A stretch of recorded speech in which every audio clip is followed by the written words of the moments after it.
Hello again and welcome back to Organic Chemistry Tutorials. So in this video we are going to be talking about IUPAC nomenclature. So this is basically all about how do you name molecules, and if someone gives you the name of a molecule, can you draw it? Okay, so it's really important for everybody involved in chemistry to be able to understand how to do this, because sometimes you're just simply not able to take out a pen and paper and draw what you're talking about. You need to be able to explain it using words in a way that the other person is able to know exactly what you're talking about. And for that to work, everybody across the whole globe needs to use the exact same set of rules, and that's what this is all about. So, the first thing you want to do if you have a molecule that you're trying to describe the name of, you have to find the longest continuous chain of carbons. Okay, so if you look at these examples here, sometimes it's really obvious and easy to figure out what is the longest chain. Okay, so if you take this example first, you have to count the number of carbons in the longest continuous chain. So in this case, it's 1, 2, 3, 4, 5, 6, 7. Okay, so there's 7 carbons in this unit. Okay, so this is a type of heptane. Okay, so it's called ane because of the fact that it's an alkane, and hept because there are 7 carbons. Now, if you take the next example, it's not quite as obvious. And what most people will possibly do, and if you want to pause and give it a go yourself, feel free, so then you can check if you know what you're doing. But what a lot of people will do is they just look at the chain that goes from left to right, okay? And if you do that, you'll get 1, 2, 3, 4, 5, 6. So some people will say that this is a hexane. But actually, if instead of counting from this carbon, you count from this carbon, it's 1, 2, 3, 4, 5, 6, 7. So this molecule is also a heptane.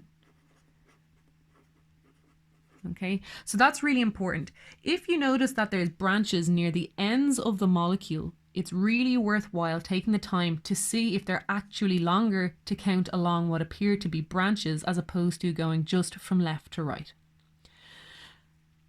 In this case here, again, it's quite obvious. So this group here is obviously much longer than this single carbon unit. So if you count all the way down here, it's 1, 2, 3, 4, 5, 6, 7, 8. So in this case, it's an octane.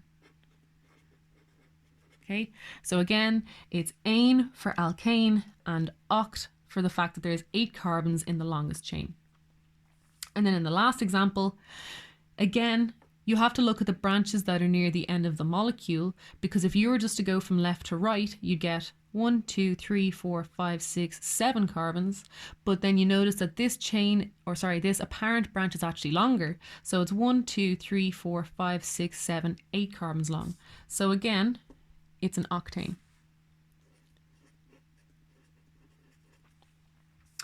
So then the next step is really important. And again, this is probably the main source of error when it comes to naming molecules.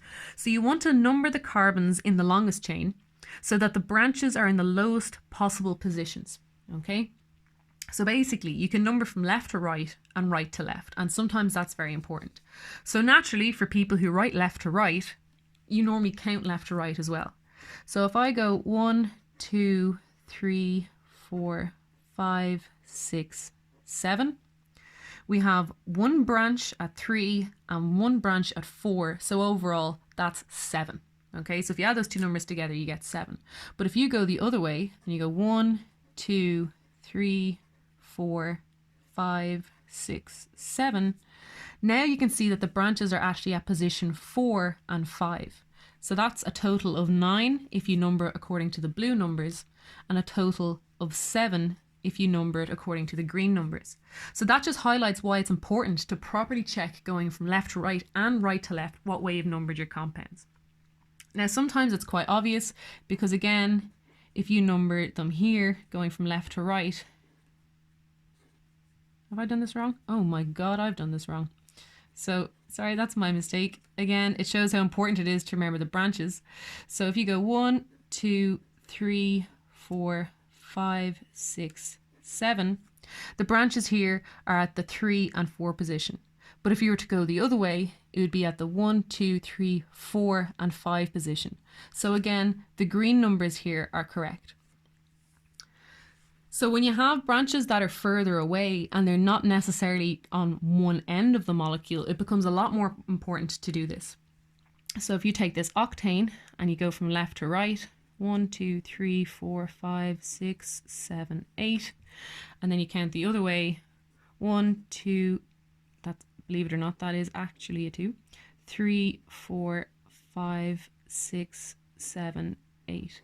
So in the case of the blue numbers, you get a total of 10 when you add the 4 position and 6 position together. And when you do it by the green numbers, you get a total of 8. Okay, so these 3 examples are all where going from left to right gives you the lowest total number on when you add together the position of which the substituents are located. But in this case, you get something else. So if you go 1, 2, 3, 4, 5, 6, and I will remember the branch this time, 7, 8. Or you can start at this position and go 1, 2, 3, 4, 5, 6, 7, 8. So in this case, the blue numbers add up to 3 plus 4, so that's 7. Whereas the green numbers add up 5 and 6 to 11. Okay, so while it might seem as though I'm really kind of overplaying this, it's because I've corrected so many exams and homeworks and assignments where this is the cause of the problem. Okay, so this is the most common place where students make mistakes when they're answering questions about assigning the name of a compound. Okay, so it seems really simple when it's in front of you and being explained, but it is actually a mistake that happens quite a lot. Okay, so then the next step is identifying the substituents. Okay, so first of all, you need to be able to name what all of these branches are. Okay, if there's one carbon, such as in this case here, okay, as just one carbon unit, it's called methyl. If there are 2 carbons, it's ethyl, and then if it's 3, it's propyl, and that goes all the way on. Okay, so it's just a matter of, oops, sorry, shaking the camera there. So it's just a matter of learning those off. Okay, most of them are kind of intuitive. For example, hexyl, because hex means 6, but it's just a matter of practice, and then eventually you just know them off by heart. So then when it comes to actually naming the compounds, you have to write the name listing the substituents alphabetically. Okay, so what that means is according to the letters at the start. So for example, if you had a compound with a butyl branch and a pentyl branch, you would name the butyl one first and then the pentyl, because B comes before P. Okay, not that I'm trying to explain what alphabetically means to you, but it's just important because sometimes people do get that wrong as well. Okay, so if we were to name all of these compounds up here, so you've got heptane and you have a 3-methyl, and at the 4 position you have an ethyl group. Okay, so in this case what often happens is people forget that you have to do it alphabetically and they do it numerically instead. So they would call this molecule 3-methyl 4-ethyl, but that's wrong. Okay, it has to be done alphabetically. So it's going to be 4-ethyl, if I've left myself enough space, 3-methyl, I have not left myself enough space. Okay, so sorry for making that so messy, but it would be 4-ethyl 3-methyl heptane. Okay, in this case you have 2 ethyl groups. Okay, oh no, sorry, you don't have 2 ethyl groups. Again, I have forgotten about this branch. I don't know why I keep getting so confused with this one. So what you have is 3-methyl and 4-ethyl heptane. Are these the same thing? Yes, they are. Okay, I didn't realize when I was drawing them that these were actually the same thing. So all that's actually different about these molecules is if you rotate this bond so that the methyl is down here and the ethyl is up here, it's actually the same molecule. Whereas sometimes you kind of forget how easy it is to make these mistakes. But either way, so it's important actually, I suppose, a lesson in a way, that 2 molecules can actually look different but still be the same thing. So I guess I've learned something now myself. So I guess we can just skip this one here. So when it comes to the octane, again, we're using the green numbers because that gives you the lowest substituent. So in this case, you have a 3-methyl and a 5-methyl. Okay. Now, chemists are always trying to keep things nice and short. So you don't call this compound 3-methyl 5-methyl octane. Okay. What you would call this molecule is you know what, I'm not going to try and squeeze it in there. So what this molecule would be called is 3,5-dimethyl octane. Okay, and it's important to notice there's no spaces between dimethyl and octane. Okay, so when you have two branches that are the same, you would call it dimethyl, okay, or diethyl or dipropyl or whatever it is. Okay, and then in the last example, it's important to remember that we're using the blue numbers this time because this is the longest chain going backwards. Your substituents have a lower total number than when the numbers are green. So in this case, we have 3-methyl and 5-ethyl. So in this case, the molecule would be called 5-ethyl, 3-methyl octane. Wow, I really have no spatial awareness. I keep squishing everything. Okay, so these are really simple molecules, okay, but they're very common in exams for undergraduate students. So it's well worth practicing a load of these. You can literally just make the molecules up yourself on the spot. It's the practice that matters, okay? There's one exception to step 1, okay? So generally speaking, what you have to do is find the longest continuous chain of carbons. But for cyclic molecules, you don't count the longest chain, you count the number of carbons in the ring, okay? So if you take this example here,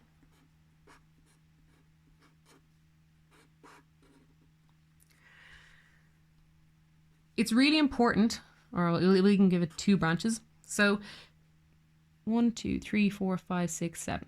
Okay, so if you count the carbons, technically this is the longest chain, right? Okay, so it's 7 carbons. However, because it's a cyclic molecule, how would you describe this branch? Okay, because this is a 3-carbon unit. So you think, okay, well, you'd call it propyl. So would you go 2,5-propyl? Because they're joined together. So it starts to get a lot more complicated if you continue to try and use the longest chain. So what you do is you count how many carbons are in the circle, okay? And again, what you want to do is you want to count it in a direction that will give your substituents the lowest possible number, okay? So if you started here, okay, and you counted clockwise and you go 1, 2, 3, 4, 5, 6, okay? So it's a cyclohexane, but if you went the other direction, so if you went 1, 2, 3, 4, 5, and 6, okay? What you'll know now is that you want to have the lowest possible number on the substituents. So when the numbers go anti-clockwise, the total is 4. And when the numbers go clockwise, the total is 6. Okay? So for that reason, you know you want to use the purple numbers. So the way this works is that because it's a hexane and it's cyclic, the root you'll give it is cyclohexane. Okay? So it's ane because it's all an alkane. There's no double bonds. It's not an alkene. It's hex because there are 6 carbons in the cycle, and it's cyclo to tell you that it's a circle or a cyclic system and it's not just a linear branch. Okay, so then what you want to do is you need to name. So according to step 3, you want to identify the substituents. So this is a 1, 2, 3 carbon unit. Okay, so it's going to be 1-propyl and 3-methyl.